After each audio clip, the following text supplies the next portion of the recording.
welcome to Digging in the Trenches. I'm Bobby Melendez, joined by JPF Scout Justin, and we got two very special guests on the. Of course, if you hit that like and subscribe on the Fins Talk Sports Network, we got Charlie Touche and Kadeem Simmons of Go Time Dolphins. How you guys doing today?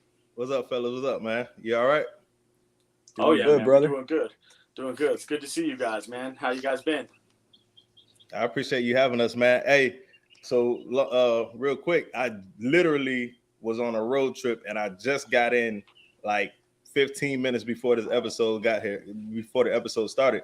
And I didn't want to be late. I'm like, man, I said I was gonna make it, so I gotta make it. So I didn't even get the peep that you got the same hat that I got on. Like I could have switched. It up. So yeah, man. Hey, man, we appreciate I love you that coming hat, on, man. Charlie.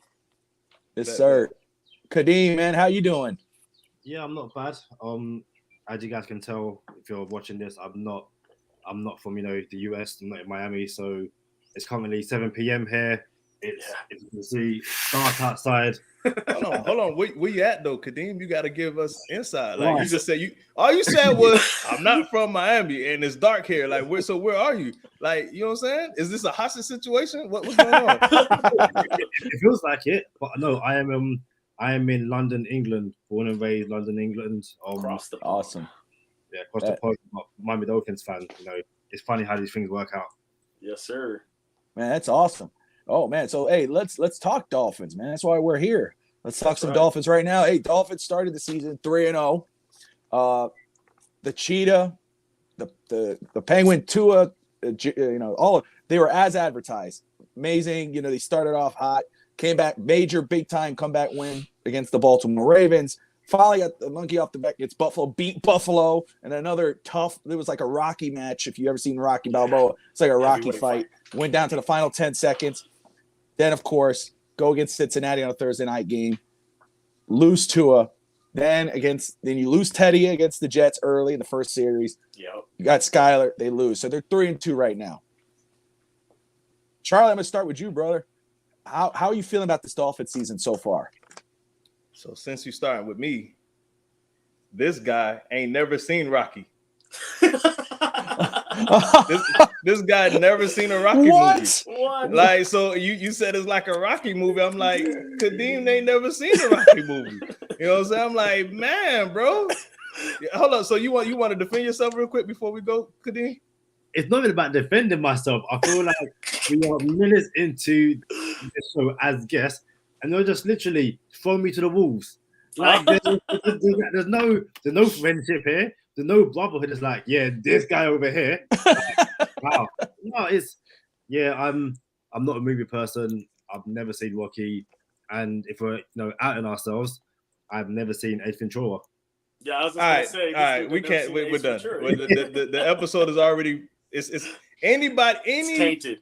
Any subscribers we were gonna gain from this podcast are no longer coming to Go Time Dolphins because the co-host didn't even see Ace Ventura. But hey, so we apologize in advance. We appreciate rocking with y'all though. You know what I'm saying? Like Charlie Touche, Kadeem Simmons, the Miami Dolphins podcast that goes not only across the pond but across the world. Y'all holler at us on Go Time Dolphins. But listen, to answer your question, man, I feel like you left out the giraffe, bro. Like you said, the penguin, the cheetah, and the giraffe. I feel like we only had 4 picks. Mike Uzakama. Mike Gesicki. No, I'm saying because you got Waddle is the penguin and the cheetah is Tyreek Hill. So I feel like Mike Gesicki is the giraffe. And the way he went up and climbed the ladder in that Baltimore game, like it's fitting for him. 6'6", climbed the ladder, definitely, right? So I feel like this, man. I as much as you want to say this, and people say, oh, this and that and that and this, I get it, but we could have been 5-0 right now. I believe the Bengals are a fraud. I think that's fool's gold. I think, it's, I don't want to say, all right, I'll say it was luck. They got to the Super Bowl luckily last year. I don't think they're going to the playoffs this year. I don't think the Bengals will go to the playoffs for the next 2 seasons. So I think they're done. So the fact that they beat us is like, okay, you know what I'm saying? But I still think they revert. The clock hit 12 and they're going back to the kittens. So I do believe we will be 5-0 if Tua played all the games, but no one is healthy forever. Every team has to go through injuries. right? So now that we lost to the Paper Planes, that was a tough one because it was 17-19 in the fourth quarter, and it was winnable. So yeah, man, I feel like you got to battle through injuries. You went down a right tackle, a left tackle, 2 corners, and 2 quarterbacks. All right, we took an L, but we have to find a way. To get this W this Sunday. No, real quick too. Like, I don't know if we talked about this. You already had a comment on there before we even came on. The ESPN headline was that Tua Tagovailoa is cleared to play for the Sunday Night Football game versus the Pittsburgh Steelers. This is breaking news. I was watching that as I was watching college football before we came on. Just real quick. No, that's huge, right? So yeah, that's big. But tomorrow in Mike Brown, Mike the Hebrew Hammer, who hosts Bottoms Up, Fins Up for the Fins Up Sports Network, he was saying, if he's cleared, why is he not playing tomorrow? Tua needs to play tomorrow. We do know who the starting quarterback tomorrow, and that's our 3rd string, 7th round quarterback, Skylar Thompson. So Kadeem, with that tomorrow, the Dolphins are the 16th rated offense. They were 3-0 with Tua.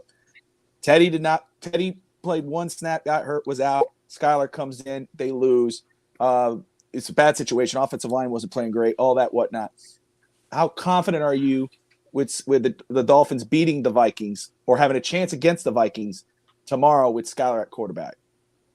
I'm more confident that the Dolphins have a chance against the Vikings, but I'm not confident that the Dolphins will beat the Vikings. I've been fortunate enough to see the Vikings live this year when they came over to London to play the Saints. Wasn't left that impressed. But, there's only so much a 7th round quarterback in his first start can do against, a defense which are going to really, force him with the pre-snap reading, all that kind of stuff, to try and confuse him as much as possible. Even with Mike McDaniel as his offensive coach, defensive coordinator, there's only so much he can do pre-snap. One double with snap and the Vikings defense start moving, it's like, well, hold on. And I'm not saying he can't adjust to that, but I think, we said on our show prior to the Jets game, had we known that Skylar Thompson played the majority of that game, we probably don't think that we, would beat the Jets. And I think it's even the most, positive Dolphins fan, if they think really deep down, is Skylar Thompson a 7th round quarterback in his first start good enough to beat the Vikings? Probably not. Now, it's a good thing that it's a team game, and maybe, I'm confident we'll have a chance because hopefully the defense can do something. Maybe we get a special teams touchdown, do you know what I mean? But overall, I'm not that positive that we can eke out a win against the Vikings.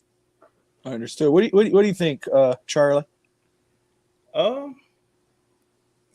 Going off of what Kadeem said, like even we could just take out the fact that Skylar Thompson's a 7th round pick. Just assess him as a quarterback. If we just assess Skylar Thompson as a quarterback in the NFL, do we believe he is in a position where he can defeat the Vikings this Sunday, where he can help us defeat the Vikings this Sunday? And we're gonna give our predictions. So, I'll hold out with a prediction until later. But at the same time, I do think what you mentioned earlier or before we went into this was someone commented, well, why isn't Tua playing Sunday if he's cleared to play? Teddy's also cleared to play. Yep. So here's my thing about clearing, Tua, and should he play on Sunday if, he was out, didn't have any practice this week. He had 1 practice this week, I think. So my thing about clearing Tua, now that he's cleared, I had the same thing in my mind. Well, if he's cleared, does that mean we should play him Sunday? Could and should are 2 different things. Can he go Sunday? Absolutely, he could go Sunday. Yes, sir. Should he go Sunday? Regardless of if we bring up the Bills game and whatever that was to the Bengals game and the concussion to this game, I don't think he should go Sunday. You know what I'm saying? So now you give this quarterback, regardless of who the quarterback is or the name of the quarterback, this quarterback sustained a supposed back injury, could have been a concussion in the Bills game, a definite concussion 4 days later. Yeah. And is it worth worth risking your franchise quarterback in a game where you're already 3-2. You know what I'm saying? And you like to think people get paid for a reason. Skylar Thompson is a quarterback in the NFL for a reason. It's time for everybody to get paid for what they get paid for. You know what I'm saying? So I don't mind sitting out Tua one more week and letting him, I'm not saying recover, but God forbid there's another concussion. You want it to be as far apart as possible. So it's like, all right, well, you didn't practice all week anyway. Just being realistic, how much practice and game situation stuff, like how much stuff can Mike McDaniel get ready for Tua to play on Monday when Skylar has taken all the snaps in practice? Yeah. So I think it's best if we start Skylar. I don't love it, but this is the situation where I'm sure the Bills didn't love having everybody hurt when they played us, and I'm sure the Ravens didn't love it either. So it is what it is. It's a part of the game, and we just got to muscle through it.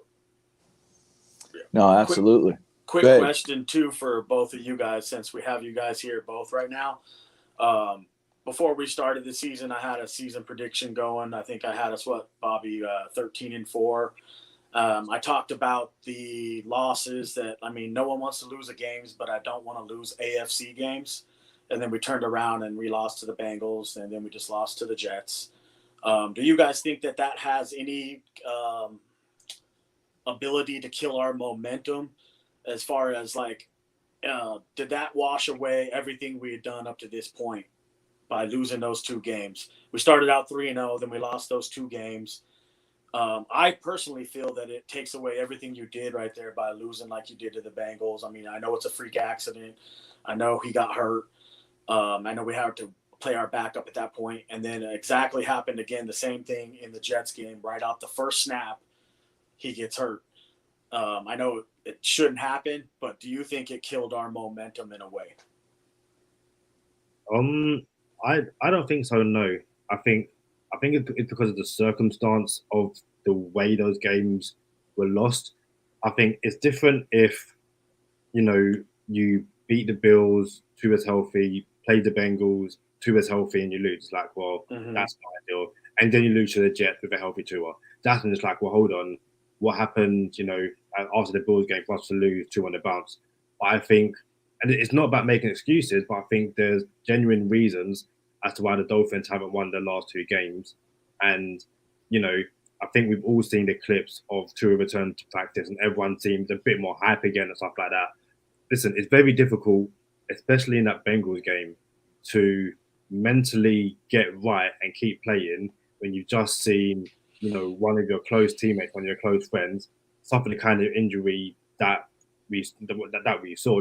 We all sat there on Thursday night going, this looks super serious. Yeah, and credit to both players, especially Dolphins players, to continue playing after that and to keep it as close as they did.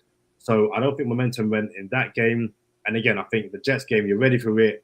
And then first game, the dubious situation in which Teddy leaves the game, I think the Dolphins can look at it and say, when we've been relatively healthy, when Tua's finished the game, we're unbeaten. When we've gone down to our backup quarterback and our first-string quarterback, we've lost.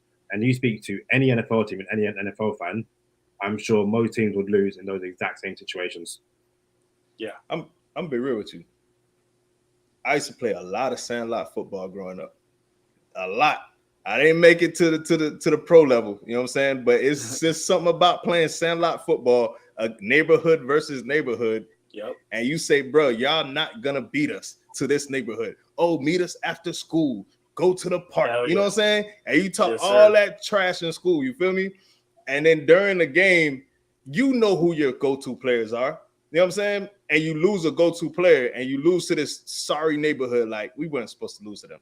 Like, on the team, you're better than them. Like, bro, we will beat this team without half of our players. You know what I'm saying? It just happened. What Kadeem said, the circumstances lined up where like, yo, this is bad, right? So do I think we're better than the Jets and the Bengals? 100%. Do I think if we played them 10 times a piece this season, how many times do we lose to the Bengals in 10 times this season? I would say 1. How many times? We're never losing to the Jets ever again if we're healthy.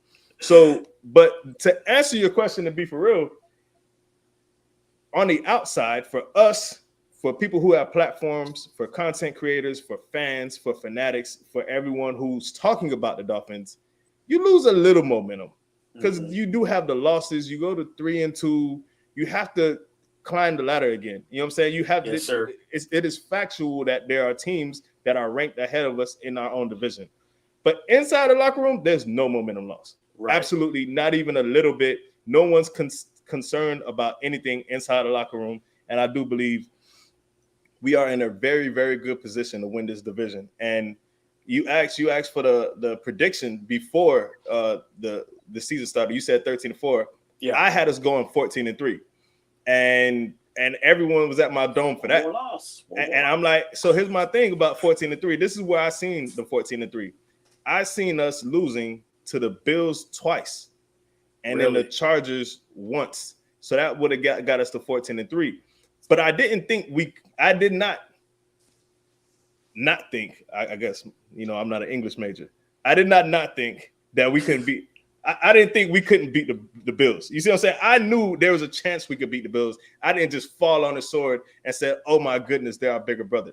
However, there is a world where we could lose to the Bills 3 times in one season, and that would not be ideal.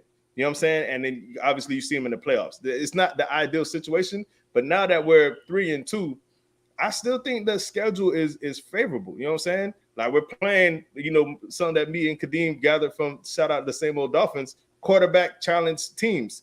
You know what I'm saying? And we should be able to go, as tough as it's going to be, we should be able to take the Vikings to the wire and probably eke out a win. If we can get past the Vikings, then you have Tua come back. We'll beat Pittsburgh. We'll beat the Lions and Tigers and Bears that are coming up. Oh my. We'll beat we'll beat San Fran. You feel me? And then I'm no longer thinking that we'll lose to the Chargers anymore. I think that whole AFC West is fool's gold. It's not real. They're frauds over in the AFC West. And I honestly think the AFC East is the toughest division in the NFL right now. Right. But that being said, I still think there's a chance we go 14-3. Like, so you still might hit that wall against Buffalo later because you had 3 road games in a row. Right. So it's circumstances. So I still think there's a chance we go 14-3.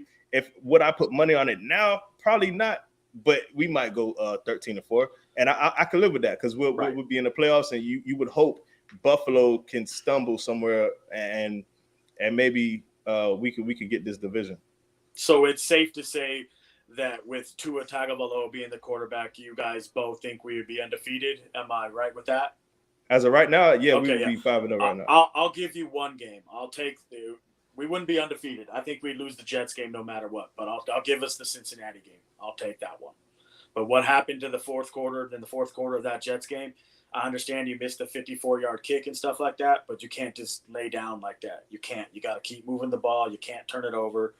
The line of scrimmage can't just be flip-flopped on you like it was right there. A lot of it has to do with some special team stuff too, which that missed field goal is a lot of it. But go ahead, Bob. We don't need a hard no, I'm laughing at the comments because, you know, I'm trying to pay attention to our guests, be respectful, zone in, make sure I hear everything because they're saying that, you know. They got great points, man. These guys got a great show. They always have. It's all good. You know, just being respectful of the guests. I see you guys on there, you know. I can only do so much. But, we're only one man here. Evan just, you know, Evan loves what Charlie's talking about. Agrees everything with him. Talk about moving lines. But anyway, you know, we're talking about predictions before the season. I had him 10-7. I think that's still the case. You know, and it goes to that defense. Dolphins defense right now. At the end of the season. You know, Dolphins last year when they went on that win streak, Dolphins defense was playing at almost elite level. When they were on that losing streak, it was horrible. And so at the end of the season, in the offseason, everybody was saying when Flores left, got fired, and then Gerald Alexander left, Boyer was remaining on as the defensive coordinator. There were so many conflicting reports. Was it Boyer calling that second half defense? Was it Flores? Was it Alexander? We didn't know. We were saying wait and see. We were all hoping it was going to be that second half elite defense. So far, the Dolphins defense, I think it's 25th. They're 25th in the NFL right now. They've been bad. Okay. they're going against a Vikings offense that's top 10 right now, the 10th in the league. The Vikings defense ain't great either. They're 24th. They're right under Miami. So that's why I think Miami's offense, even with Skylar at quarterback, you still got Tyreek. You got Jalen Waddle. You do have the giraffe and Gesicki. We hope he has a big game, right? Raheem Mostert finally had 100 yards. There's a lot of talent on that offense. We question the offensive line. But even with a 7th-round, third-string quarterback, Tyreek and Jalen Waddle could make any quarterback look like the real deal, you know. So, but the defense is what's been struggling. The defense is where everybody's going, what the hell? There's questions on offense. I mean, even though we have these pieces with the offensive line, but there shouldn't be a question on defense. Defense is struggling. Justin, I'm going to start with you, and you guys go respond, please. How, what's your confidence level that the Dolphins defense could stop or hold the Vikings offense, top 10, with Justin Jefferson, Adam Thielen, Dalvin Cook, and Kirk Cousins? How could they hold them enough to not score touchdowns for Miami with the young quarterback to try to win a game? How confident are you in this defense against the Vikings? My confidence level right now at them doing what they need to do to win the football games at about from a scale of a 1 to 10, I'd go ahead and give you a 7. And the reason why I say that is because what they need to do is infamously what they haven't done well in the past. They need to stop the run first, because the Vikings are going to come out as trying to run the football. Yep. If you could stop the run and then make them one-dimensional and then actually start breaking down their line of scrimmage, their offensive line, and getting to the quarterback and forcing him to make some decisions he doesn't want to make, which like Kadeem kind of led into, maybe we needed a turnover for a touchdown or a special teams touchdown, then I think you got a real good chance to win the football game. That's what I think about that. These guys can go ahead and chime in on what they feel about it. Yeah, absolutely. Let me just say this. Time to jump into the segue too about, like, we had a couple questions, and it's like, what's right 100%. there with what we're talking about. let me do this very quick. Dolphins Thirsty's asking. Charlie Touche, Kadeem Simmons, they are from Go Time Dolphins. They got their show. Go check it out. Search it up, YouTube. Hit that subscribe button. Great show. Awesome guest. Show. Charlie, Kadeem, do you guys want to respond? Yeah. Hey, appreciate that plug. Go Time Dolphins. On all platforms, YouTube. Go. Yeah, already.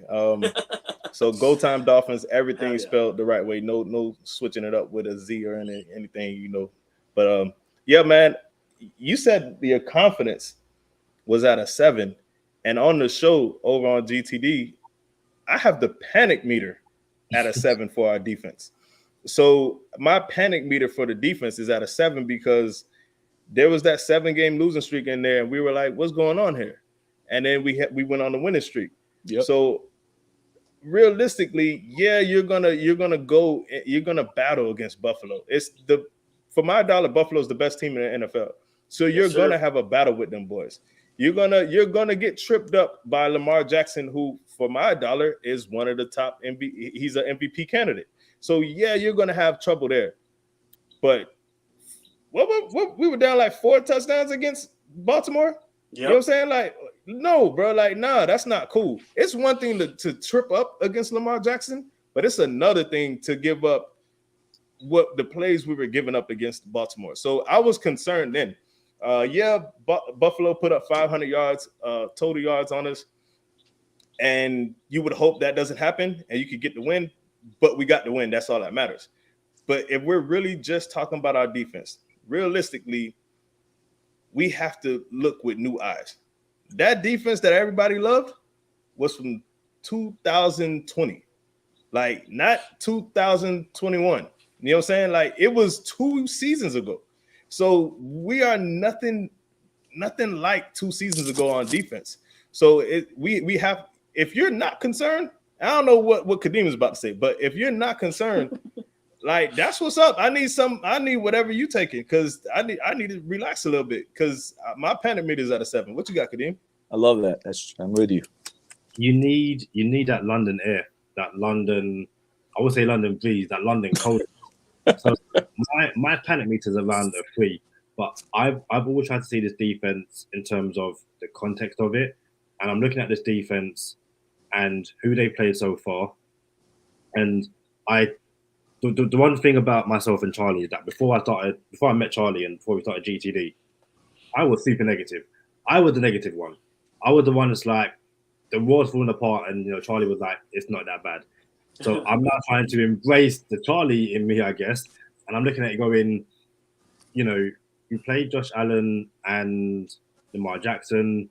Even if the Bengals aren't as good as they were last season, they were at Super Bowl last year, so they played Super Bowl quarterback, and we've played these games without one of our best corners. Obviously, we lost X. X didn't play against the Jets. Before that, he was injured. Although Charlie says he had loser's limp. That's a whole other story. And I think I'm looking at it going. that was the loser's limp, if you ask me. because it's really good. Because Byron Jones and X haven't been able to see the field at the same time. The Dolphins defense hasn't been able to do what they really want to do. Now that doesn't mean the whole defense can go, well, we're taking it off until these guys come back, because you still need to play. You still need to do your job. You don't get paid when everyone's there. You get paid regardless of who's there. But trying to take positives from this defense, yes, they allowed 500 yards against the Bills, but they held Buffalo to 70 points on offense, and then you got the 2 points from the safety. The second half, that Miami defense, shut down shut the Ravens offense down, and yes, 2-1 let us into that game, but part of that is because the defense basically decided to turn up and stop allowing touchdowns. Hold on. No. I can't give you that, Kadeem. I'm gonna tell you why. Want to know why? You don't know, baby. Do you want to know why? Because when we played Baltimore, I'll give you the defense this, and I got to give this to the defense. There's times like those third downs, and we got off the field, good go, or 4th and 1, we stopped them. You know what I'm saying? So the defense is not just all bad. I'm not saying our defense is trash. I am saying our defense is not the same from 2021 or 2020. But they show up. The defense shows up third down like, that was a huge stop. Yeah, bend don't break. But that Baltimore game, bro, Baltimore fumbled it themselves. Yep. They never had nothing to do with us. They fumbled it on the 4th and 1 on their own on the goal line, and they shot themselves in the foot. So they handed us the game, and then we came back. Baltimore lost that game. Yeah, we got the W, but I can't really say, we won that game. We won the Buffalo game for sure, but Baltimore lost that game. They did everything to lose that game. But no, I didn't mean to cut you off like that. But I do want to tell everybody how me and Kadeem met, because he just said we met in London, and it's true. When the Dolphins went to London in 2017, they played the Saints. We played the Saints, and me and my boys went over and flew over to London to watch the game. It was our first time in London. We're like, fish and chips, whatever that is, we're gonna find out. You know what I'm saying? And then we went, and it was all bad. Jay Cutler came, Smoking Jay threw that pick in the end zone, and the rest of the game was different. I had Alvin Kamara in fantasy, didn't start him that day, and that was the day he decided to beat Alvin Kamara and came out forever. This is all bad. But the day before that, we're in this little underground pub in London. I'm like, yo, what is this place? It's literally underneath the ground. There's a club on top. Almost like it looks like you have to say the password. Like, hey, what's the password? Right? So we go in the club, and they're like, you got to go downstairs. I'm like, damn, what's downstairs? There's nobody up top either. There's just a bartender. I'm like, what kind of front is this? What kind of laundering situation is going on here? You feel me?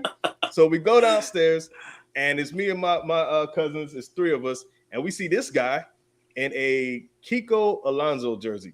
And I'm like, Kiko, hey, what up, bro? And he was like, oh, what's up, mate? I'm like, yeah.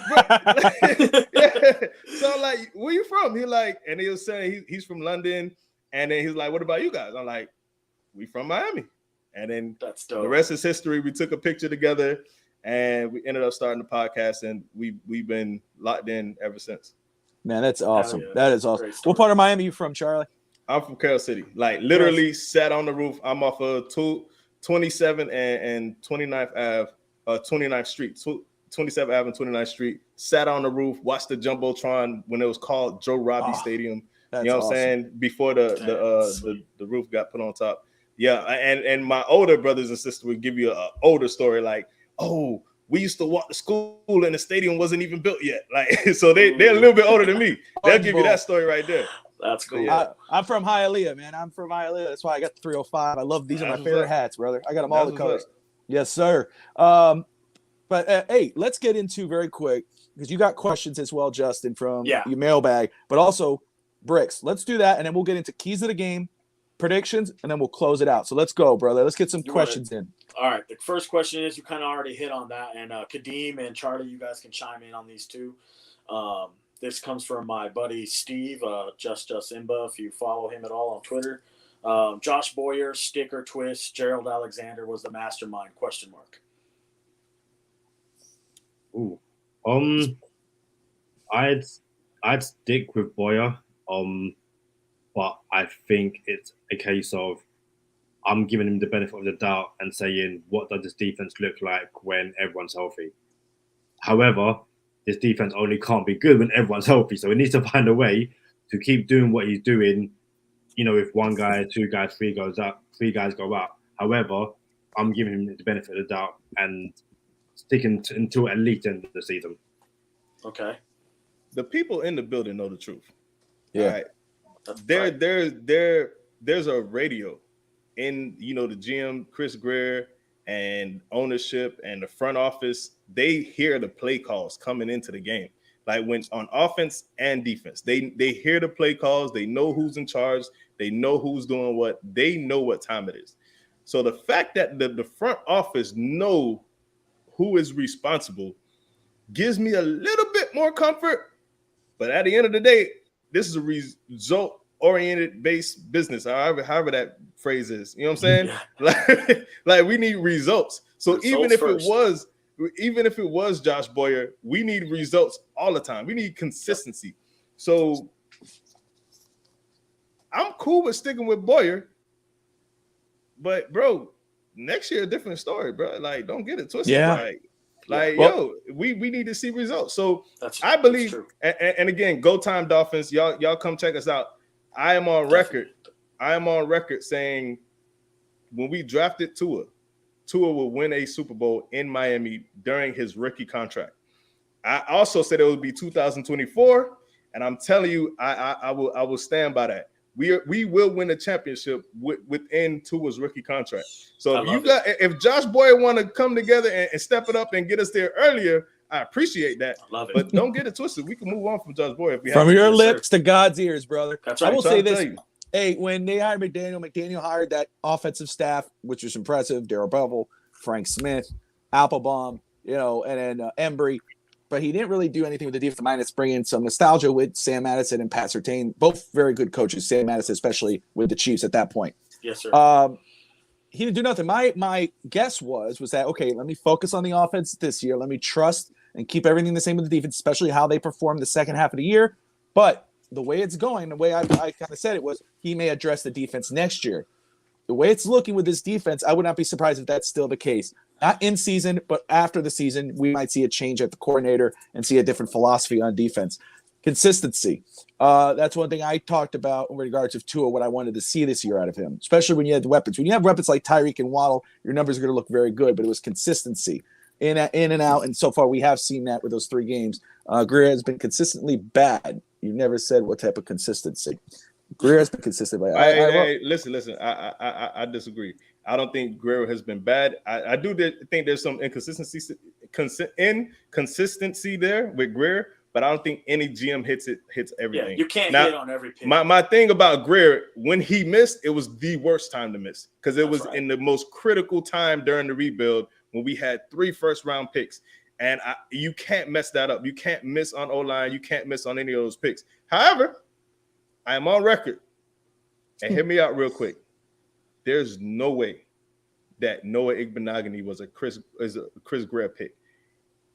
And I'll tell you why. Yes, you were responsible for hitting the green button. Like, when the nukes get launched, like only one person could push the green button, and that's Chris Greer in the Miami Dolphins. So, yes, he pulled the trigger, and he's responsible for the picks. But I guarantee that Brian Flores was standing on the table for Noah Igbenogany. You're not going to tell the head coach that is a defensive-minded coach to, hey, I'm going to pick your players. Ain't no way. You seen how animated Brian Flores was when Raekwon Davis got drafted. You know what I'm saying? Oh, yeah. So and then there's some more insight when Auburn, when they went to the Auburn Pro Day, the defense was sitting down with Brian Flores. So he had, I think, like 8 players in there, and they're drawing up plays on the board.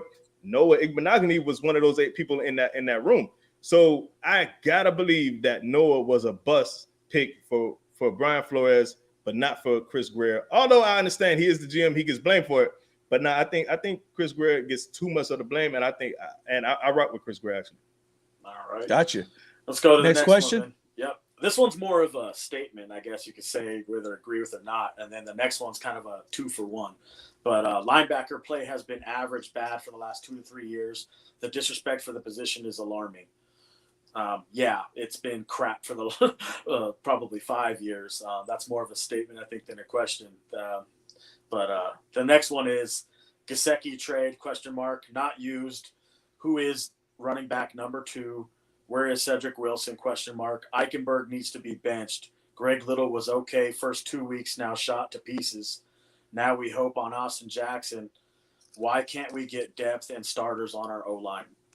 I ain't gonna lie, that was like a 5-part question. You want Yeah, to I take know. that, It was more than a 2-for-1, but So we've been back and forth about trading Mike Gesicki. I probably lean more towards the side of if Miami can bring in a definite starter, not just for this season but beyond, in a key position. So, do you call up the Panthers and say, yes, what's happening with maybe even Brian Burns? Apparently, he's on the trade block, or one of the corners. Do you send Gesicki there? Obviously, listen, Gesicki, I'm sure, would love to stay in Miami and try and make it work. And maybe it's one of those things where you've got the genius of Mike McDaniel on one side and the brilliance of Mike Gesicki when he's used correctly. And maybe it just is. It's not a marriage that's going to last. Mike Gesicki, for all of his strengths, probably isn't the ideal tight end that Mike McDaniel wants to have in his offense. It happens. He didn't draft him. So I would only trade Mike Gesicki if you could bring in a starter for this year and beyond. Don't give me someone who's only going to start this year and then next year it's just not worth it. I don't want that. Are you okay with a draft pick, or you just want a starter like Brian Burns or something like that? If they say, "Hey man, I'll give you a 2nd-round pick," are you cool with that? I'm not really cool with it because Mike Gesicki, in fact, Charlie reminded me on one of our episodes. Even if you get a touchdown against the Ravens a touchdown like that, Mike Gesicki will at least cause defenses to plan around him. You can't double up Jalen Waddle and Tyreek Hill because then that leaves Mike Gesicki open. You have to plan to Mike Gesicki, and hopefully that allows others to get open. So I wouldn't take a 2nd-round pick unless for whatever reason Miami already know that 2nd-round pick can get you someone else. Now, if they know that they can get a quality starting right tackle for a 2nd-round pick, and then yeah, you kind of do a 3-way trade. But outside of that, I'm not getting rid of Mike Gesicki this season for a 2nd-round pick. So here's my thing. All of us have been in a relationship before, fellas. All of us. We've had girlfriends that didn't work out, and we had to go our separate ways. I just happen to have enough wisdom to realize in my older age that not every breakup has to be a bad breakup. You know what I'm saying? Like, 2 things could be true. This woman could be awesome, and I could be awesome, but we're just not compatible. It's okay. Let's go our separate ways. And that's what we're having here with Mike Gesicki and Mike McDaniel. Mike Gesicki, in my opinion, is the 4th best tight end in the league. And people can, that's cool. You can dispute it, but you can't say he's not a top 10. There's no way you could give me 9 tight ends better than Mike Gesicki. That being said, you can't tell me in all of the wisdom that is Mike McDaniel that he can't find out how to use this guy. So we've seen Mike Gesicki has the best hands on the team, no doubt. There's no doubt about it. Like, for anyone who want to say Mike Gesicki doesn't have the best hands on the team, Waddle and Hill have over 5 drops apiece on the season. That's already over 10. You know what I'm saying? So Gesicki's had the best hands on the team. But my thing is about Gesicki, it's time, unfortunately. But do I trade him during the season now? No, and I'm going to tell you why. Because if you let him walk, after the season, you'll get a compensatory pick for him. It's probably going to be a 3rd round pick that you get back for Mike Gesicki. Yeah. So if there's a small window. We have a year or two to try to make it in this Super Bowl window while Tua is not getting paid, and I don't have any desire to move weapons while we're trying to get into this window. So no, I'm not trading Mike Gesicki unless it was something of substance. Like, all right, now we have a definite starter coming in. I'm not trading him for a 3rd, 4th, or 5th round pick. Well, I may consider a 3rd. But a 2nd, I'll definitely do a 2nd. And y'all seen Dumb and Dumber? And I say this all the time.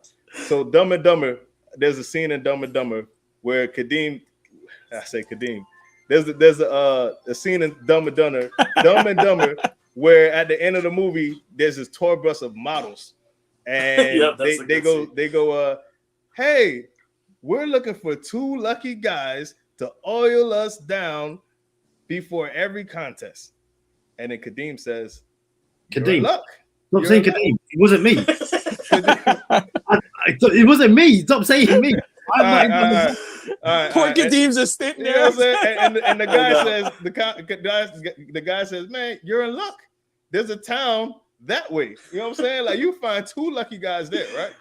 And then the other guy comes in and says, I'm sorry, my friend was tripping. The town is back the other way. You feel me? So listen, although I don't want to trade Mike Gesicki, if someone offers me a 2nd round pick, I'm trading him for a 2nd. Absolutely. If not, then we'll wait till the season's over. I'll take my 3rd round compensatory pick. But last thing I want is someone like Waddle or Hill to take an injury in the playoffs, and then now we're down 1 receiver and Cedric Wilson that gets paid $7.5 million. So you need all your weapons if you're going to try to make this run. Real quick on this. If they called up the Panthers or vice versa, they called up for Mike Gesicki, and they said, we'll give you Dwayne Brown, Brady Christensen, and 2nd round pick, I'm taking that deal right then and there and moving on. Bam, I'm done. Oh, y'all know 2nd round. Y'all know how I feel about Mike Gesicki. I think that's unrealistic. In my opinion, he's a one-trick pony. Okay. What's the one trick? He can catch. He can high point. Good for him. Oh, I'm sorry that this one trick is $1 million trick. Like, that's a nice trick to have. He can't break. Turns out we need that trick. Tackles. He can't run routes very good, and he definitely can't block. The only blocking he does is on Twitter. That's the only blocking he does. Oh, damn. He's not a good blocker, bro. We gotta go there. So hold on. John Henry, the tight ends coach, came straight out and said he does not fit this offense. Oh, no. No one's disputing if he fits the offense or not. That's why we're having the conversation. Exactly. That's why. Hold up. But the debate is he good or not? For example, Mark Andrews. Hold on now. Mark Andrews. Everyone knows how good Mark Andrews is. However, Mark Andrews. Hold on now. Mark Andrews can't do what Gesicki can do, and Gesicki cannot do what Mark Andrews can do. So it's fair to say, look, they're both good, but Mark Andrews ain't climbing the ladder like Gesicki climbed that ladder in the Baltimore game. That's never going to happen. So it just so happens that this is a nice trick that this one-trick pony could do. It is. It's he's elite at high pointing. That's all I'll give him, bro. That's it. Yeah, I'll just say this. Look at that. Hey, hold on. Okay. That's just like saying, oh, Ray Allen's only a 3-point shooter. He's one of the best ever at 3-point shooting. He can't play defense. He doesn't do nothing else. Like, you got to pick a poison, bro. That's fair. If it was you're reminding me of that Heat San Antonio game now. You got me thinking. All right, but no, Gesicki, my prediction was that Gesicki was going to have the most touchdowns this season out of the receivers. Where tight end Jalen, because of Jalen Waddle and Tyreek Hill, I thought that was going to be an advantage in the red zone, in the middle. Just hasn't showed up because they're still, to me, he's playing out of position right now.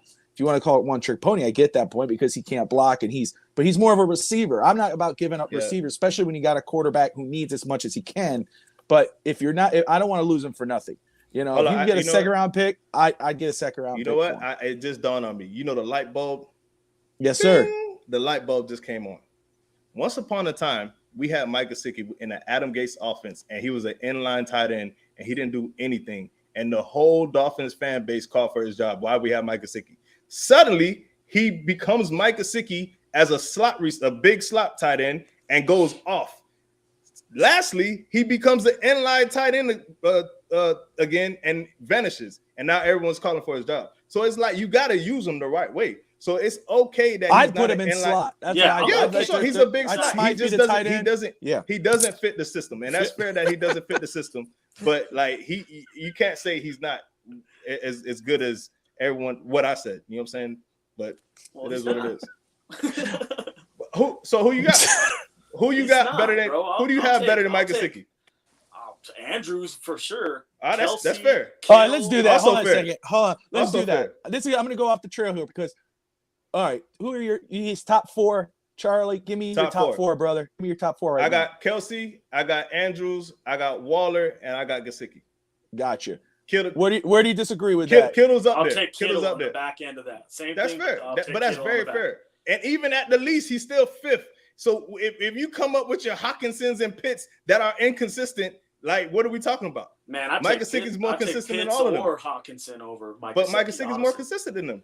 Well, that's just that's what you like. That's what I like. I like someone who can block. I'm just talking about facts though. Like it's a fact that Gesicki's more consistent than them. Consistent at what? Than Hawkinson and Pitts. You're saying he's consistent at catching touchdowns, and that's it. That's all. No. All right, so I'm talking about performance. Touches touchdowns. That's it. I'm talking about performance based. If we look at the numbers and consistency with the numbers, if you look at Gesicki's numbers, runs the right routes, and Gesicki don't. How long Hawkinson been in the league? 2 years. This is his third year, right? No, this is just giving you an example, bro. Like when he's supposed to carry things up the side of the seams right there and up the stitches, and he breaks it off. So that means you got running the right route. You got eye test. You have stats. You have what else? You probably have a couple. I think that's Hayden Hurst that dude just said. So here's my thing. I think once you have it's all subjective. So we can move on.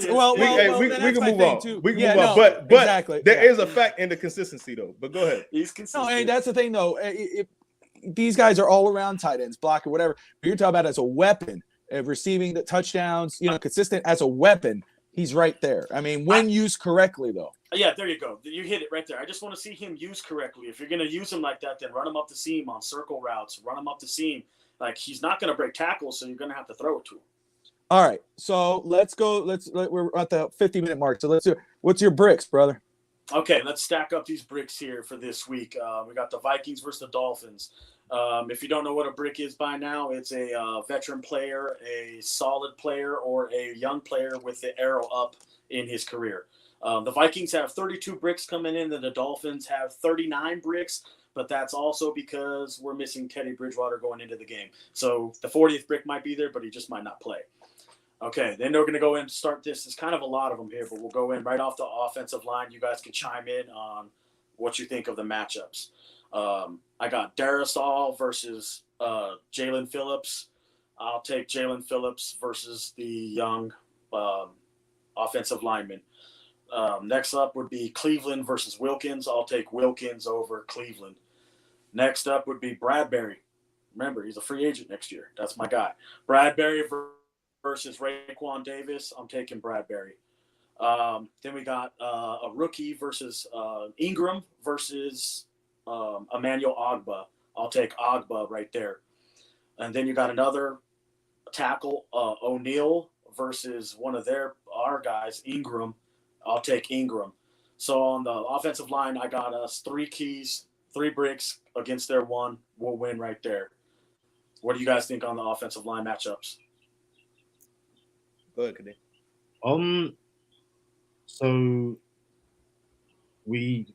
I think I wouldn't say friend of the podcast, but we're not on our podcast. So over at Go Time Dolphins, we have friends of the podcast. These are players who we've either interviewed on the show or, luckily enough, Charlie and myself, I've been lucky to meet them. So one of our friends of the podcast is Austin Jackson. Hopefully Austin Jackson can make it back on Sunday and play. I think if we can get Austin Jackson at right tackle to one arm to that left tackle, it provides a bit more stability at the bookends.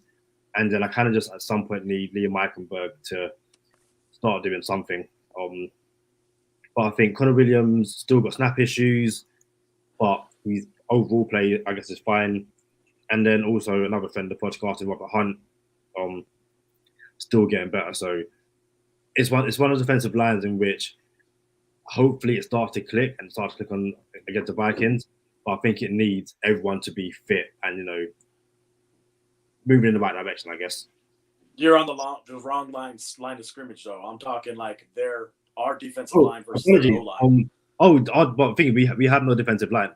Like our defensive line right now, as you said earlier, is Casper the Ghost. Like at some point, I need these guys to start getting home. Yes, there's been a few missed tackles, missed opportunities, but we need to turn these potential sacks into sacks. Again, get off the field and third down, set up second and long, third and long, and we're not doing that. Too many broken tackles. So apologies for going way off tangent. Oh, you're good, bro. Right now, our defensive line isn't really an option for us to really do much at the moment. I think it's going to get to a time where Christian Wilkins is going to want to get paid. Raekwon Davis is going to want to get paid. Agba already got paid, and Phillips he's still a rookie. We still got years on Phillips. My thing is, the same way Mike Gesicki gets $15 million on the tag right now, and he's not being used correctly, and Cedric Wilson gets paid $7.5 million, and Agba gets paid a gang of money. It's to the point where there's so much money not being used. So when we're talking about the D-line, I'm not excited about the D-line. And if I'm being honest with you, as much as I love Christian Wilkins, the person, the character, these boys aren't getting it done. And there's no way I think they get it done against Dalvin Cook and the Vikings. All righty. Let's just jump right into the next set of bricks. We'll stay on the same side of the ball, which is the Minnesota Vikings offense versus our defense. Justin Jefferson versus Xavier Howard, I think this is a key matchup in the game, and I will take Xavier Howard having a bounce-back game. I'll take him on that side. Then you got Thielen versus Needham. I'll take Thielen over Needham at this point. Then you get into the next matchup, which would be Osborne versus Kuho. I'll take the rookie here. I'll take Kuho over Osborne right now. I think it's going to be a good matchup there in the slot, but that's what I'll take. This one scares me. This is the matchup I think wins or loses us the game, and it's going to be Irv Smith versus either Brandon Jones or Eric Rowe. I think Irv Smith is playing very, very good of late. He's coming on, so that scares me. We don't have a good history of covering tight ends, so that one freaks me out a little bit. And then obviously one of the biggest matchups of the afternoon will be Dalvin Cook versus, I'll say, Landon Roberts, because he's the linebacker that needs to be stopping him, but versus the whole defense. So I'll take Cook right there. So that's on their matchups 3-2. Kohu's out. That's what I'm hearing. I think Kader Kohu is out. And if he's not out, he's training at doubtful right now. Oh, that sucks. Well, then that takes us even to a worse position. Then I'll take Osborne versus whoever. Then so that switches a key right over there. That's one. Here's where I'm at. That's bad. Yeah, I think Kader Kohu is outstanding, by the way. He is, but he's trending towards doubtful right now. And what are they? I'm not the pop friendly person. I don't know what all the kids say nowadays. But I unpopular opinion. Here it is. Here's another unpopular opinion. Xavier Howard is not a cover corner. He's not like a shutdown. I'm gonna lock down the number one corner receiver, but he's a superstar. He makes game changing plays. He's a playmaker, but he's not a shutdown corner. He's not Champ Bailey. You know what I'm saying? But he's a playmaker. So when it comes down to shutting down the receiver, well, I don't like it. I don't even want him on the island, if I'm being honest with you. I prefer you let him improvise and do his strips and get his picks coming off of coverage and stuff like that. But to ask him to go on the island with Justin Jefferson is asking for trouble, especially if he has the loser's limp right now. So I don't like it. Kadeem mentioned friends of the podcast. Javon Holland came to the show, right? And this was another unpopular opinion at the time. I said Eric Rowe is a underdog for this defense. And everybody like, oh, move on for Eric Rowe. It saves us $5 million. I'm like, for what? Save us $5 million for what? You know what I'm saying? Like, where you gonna put this $5 million at, right? Because you got your Teron Armstead came through. You got the Cheetah. You know what I'm saying? All this good stuff. I love Javon Holland. I love Brandon Jones. But when Javon Holland came on the show and said, bruh, and this was unprovoked. We didn't like provoke him to go this way. He just went there. He said, Eric Rowe is the tight end stopper. He's a tight end specialist. You know what I'm saying? So if you take it back to last year and the year before that, if you watch Eric Rowe against the best tight ends in the league, the Wallers, the Kelseys, Rowe stands up and he won't shut them down. Like he didn't shut down Kelsey, he didn't shut down Waller, but it's like a 12-round fight. It wasn't just they went 12 rounds against Eric Rowe and won every round, but it was like, Eric Rowe like stands up against these boys. So nah, man, I like Eric Rowe against Irv Smith. I just think it's just the circumstances just don't line up. Hopefully, these boys start to get cramps with this right. South Florida. We just haven't seen it. We just haven't like straight up because it's just not looking good right now. Yeah, we haven't. Here's your key to the game: get cramps. The Vikings gonna get some cramps. The heat on the Dolphins side might be our best friend. The secret weapon we use, right? Might be the only weapon we get. But we'll go into the next set of matchups, and that's going to be on our offensive line, which last week scared me just as much as it scares me this week. I don't know the availability of T. Steady, if he's going to play or not. It's probably a game time decision. But you got T. Steady versus Danielle Hunter. I'm going to take Hunter. It's probably going to be a good matchup, but in him nursing a toe, I'll take Hunter. Hunter's a beast. They're going to need to account for him. Then you go over to Liam versus Dalvin Tomlinson. I'm taking Tomlinson.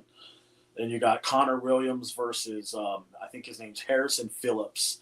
He's the one tech from former Buffalo Bill. Honestly, it's going to be a really good matchup down there. I really like Connor. He's a scrapper, but I'm going to take Phillips. Then you get into the one key I'm going to give us, which is going to be Robert Hunt versus Bullard. I'll take Robert Hunt. I don't know who's going to start over at right tackle. It's the same scenario. I don't think they're going to have Austin Jackson back this game. I think you're going to see Greg Little. So then you got Greg Little, who is scary, versus Zendarius Smith. I'm going to go ahead and take Zendarius Smith. So that's another 4 keys to our 1. Doesn't look good going into this with, from a matchup standpoint for our offensive line at all. What do you guys think about that? Yeah, the defensive line against this Vikings pass rush is going to be quite scary at times. But again, that's where we need Mike McDaniel to basically scheme things. Get Skylar Thompson out of the pocket. Don't have him stand there waiting to get hit. Yeah, get it out of his hand fast. Yeah, and the thing is, I don't want to see a RPO offense on Sunday. Like, I still want to see the deep shot, but I just think, again, be creative in creating those deep shots. So I can't imagine, too much drop back, stand there in the pocket. Let's utilize Skylar's legs, have him on rollouts, all that kind of stuff. And, because whoever starts at right tackle is going to be in for a long day. Yeah. Whoever starts at left tackle is going to be in for a long day, even if it's Armstead. And you really are looking at, Robert Hunt to do us a solid and try and keep things ticking over, I guess. We're kind of running up over the time here real quick, but let's just jump into the last set of the bricks so we don't go over too bad, and then we'll get into the predictions. But we'll go into the next set of our offense. It's Raheem Mostert versus Kendricks. I'll take Mostert right now the way he's playing. He looks fast. He looks like he's got a pep in his step. Looks like he maybe could be a difference maker. Kendricks is a great linebacker, though, so we can't take anything away from him. Then you get into Mike Gesicki versus the Smith, the safety they have. I'll take Smith there. Then you got Smythe versus Hicks. Even if they see these matchups, we don't know if they're going to see him, but if they are on the field, I'll take Hicks. Then we get into a key part here for the Dolphins, which has been all year for us. Tyreek Hill versus Patrick Peterson. I'm going to take Tyreek right there. Let's hope he has a good game. He's been pretty consistent so far. Then you got Jalen Waddle, the Houston Rocket, versus Dantzler. I'm going to take Jalen Waddle. And it's another tricky one because we don't know what's going to happen with the third wideout. But if Wilson versus Sullivan, I'll take Wilson to have a bounce back game right here and have a good matchup. In all total, that gives us Dolphins 12 keys and the Vikings 9. Let's go ahead and get into some score predictions. I'll start with Charlie. Yeah, so on our last episode for the Vikings preview, I said Dolphins 17, Minnesota 27. I think we lose only because Skylar Thompson, first career start, holds onto the ball a little too long, might be a little overwhelmed, not in the sense of like the defense is overwhelming him, but I think Minnesota will score enough points to where it gets out of reach of Skylar Thompson potentially coming back from the deficit. So unfortunately, I think we take, meaning feet to the fire, I'll take Minnesota this game, but I would not be surprised if we can eke out this win. Like, I would love to see, the Sun player roll. I would love to see get a couple strips. I would love to see, some quick screens go to the house and keep this under game. The points is 45.5. Hopefully, if we win this, it's under. It went under 45.5. Absolutely. Go ahead, Kadeem. Yeah, I can't remember what prediction I had on our last episode, but I did have the Vikings to win, and I'm going to stick with that. So I'll probably go Vikings 27, Dolphins. I think it's a 13-14, but I'll probably go 20. So a one touchdown game for the Vikings. I think you said 34-17. Might. Because I just don't think we beat the Vikings. I think it'll be like a back and forth game, but like we saw against the Jets and ultimately the Bengals, that fourth quarter won't have enough left in the tank to go over the line. Hey, before everyone thinks like, what kind of Dolphin podcast do they have that they got the Dolphins losing? Like, look, we're realistic now. You know what I'm saying? Realistic. Like, it's very realistic. We're logical. Yep. You know what I'm saying? We're rational. They don't like that word. They don't like that word. They like fluff. They want that kumbaya. That's what I call it. They want that kumbaya. I'm not gonna blow smoke, man. Like, I hope we get this W, but if I'm putting my feet to the fire, I don't think we get it done. What you got, Bobby? Yeah, so I talked about this on just an hour ago on Finn's Talk today. It's not an indictment on the Dolphins offense, even with Skylar there. But I have it 28-21 Vikings. It's more an indictment on the defense more than it is the offense. I think the Vikings offense, Dalvin Cook, homecoming, they're going to have a day with Miami. I think they win 28-21. All right. Well, I guess I'm going to be the one who stands out on this podcast on our show here. But I'll be honest with you, seeing how we just had the news coming into that Kohu's not going to start, I can only imagine who's going to play back there. And I know no one wants to hear this. I'll probably get shunned on here for the rest of my life. But we all know Noah Igbenogany is going to be on the football field. We know it. We all know it. I know it. You know it. Kadeem knows it. Charlie knows it. I actually have us somehow, some way, and I'm going to say it right now. Oh, man, I don't want to say it because it's going to look foolish, but we need that pick six, right? Noah Igbenogany gets his pick six, and the Miami Dolphins win the football game 23-22. Calling it right now. That's what's going to happen. It would have been, you would have been better off taking the Vikings so we could all look stupid together. You're like, all right, look, like all of y'all, y'all all picked against the Dolphins. You know what I'm saying? And then we could be relieved. It's a relief, like, yes, like we were wrong. But you taking the Dolphins now is like, listen, if Noah Igbenogany gets a pick six, I'm calling up Brian Flores immediately saying, yo, take him for whatever it is. He just had a pick six. He's it fixed. Won't happen. So he said he's fixed. It won't happen. He's fixed. Oh man, hey, let me just go ahead again. You guys are watching Digging in the Trenches on the FinTalk Sports Network. Smash that like and subscribe button. We got Charlie Touche, Kadeem Simmons. You can find them on Go Time Dolphins on all the platforms. You can search them up on YouTube. What's those platforms? Hit us up with those, man. Hey, at Go Time Dolphins on Twitter, at Go Time Dolphins on IG, at Go Time Dolphins on YouTube. I don't really be on social media like that personally, but you can find me at Charlie Touche everywhere.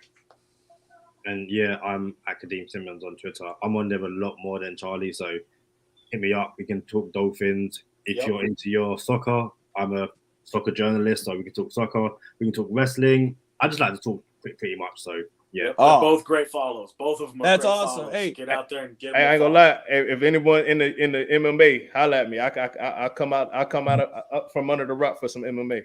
Hey, if you guys haven't yet, then I'll tell you. You guys do me a favor, smash that like and subscribe button with the Fit Stop Sports Network because we're growing. We got a wrestling show called No Hold Barred. That's fun. We got a lot of stuff coming on, so definitely check that out. We start with football, but now we're growing. We got basketball, we got wrestling. We want to do combat sports with boxing and MMA. So just a heads up on that. But I want to thank you guys both for coming on, man. It was really nice having you guys. Again, got everyone in the comments. Thank you for tuning in, whether you're on Facebook, Twitter, YouTube. Thank you guys. Thank you. Go check these guys out. Watch their show. It's great. And until next time, don't forget. We got post game tomorrow. Me, Justin, Evan. We got the post game show after the Dolphins game. Raw emotions. It's usually fun. Real quick too, next week, you guys don't forget to tune in. Next week, we're gonna have Dr. Reginald Brown, former Houston Oiler, played with Warren Moon. He's gonna be a guest on our show next week. So don't forget to tune in. Like Bobby said, smash and subscribe that like button and stay tuned in, man. We're gonna have exciting things happening here on the channel. Absolutely. Like, subscribe, and as always, everyone, fins up. Deuces.